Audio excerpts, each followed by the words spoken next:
What's your biggest LSAT challenge that you're facing, and how could I best support you? Well, I think if I look at just getting to nuts and bolts, my weakness right now are games. I think I'm pretty good at figuring them out, but I'm very slow at figuring them out. As far as LR goes, if given time, I can get 90 something percent of them right, and for a given section, if given like 45 minutes, I can get at most two wrong, right? So at least I understand the nuts and bolts of the sections. RC, kind of the same thing. It's just a practice thing for me. I think with RC, I just need to read and do a lot more timed RC sections to get better at that. At least I understand the madness behind the questions per se, the different question types and stuff in all three subjects. But if I were to say my biggest weakness with respect to on how to do things, it's probably LG. Understood.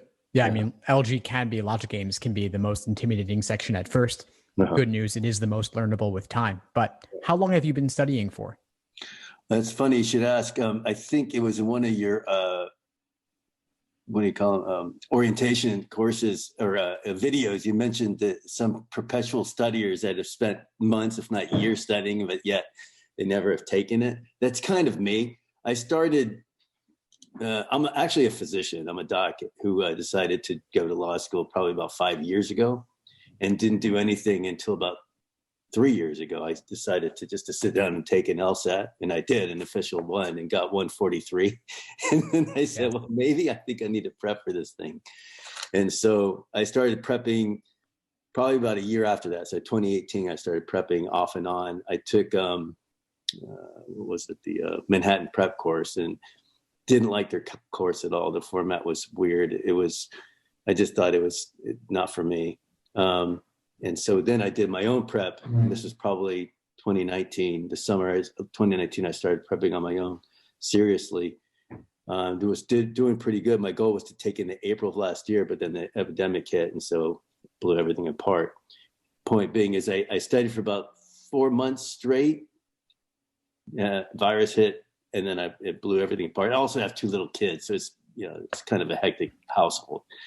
And so I hadn't done anything until I decided to do it again, starting this month, starting January of now. Taking your course with the goal of taking it in April. So I've been kind of studying off and on really for the last year and a half ish. Nice. Well, I'm glad you joined up, and I can certainly understand the COVID having an impact, making it a little more difficult to study. Kids running around. I have a young one myself. It can also make it more. I do. I have a 2-year-old. Yeah. So it can make it more difficult to get things done as well. So I totally get where you're coming from. That these are real things that, life throws wrenches into your system, right? If you have a plan, life gets in the way. It's totally normal. I mean, so the question is, you could be studying on and off for years, but how much are you actually studying versus thinking about studying and having the LSAT in the back of your mind? So I hear where you're coming from. Thanks for tuning into the show. Please subscribe if you haven't done so already to be notified of new episodes as I release them. And feel free to reach out if you need anything at all as you move forward with your prep. I'm happy to help however I can. In the meantime, I'll wish you all the best and take care.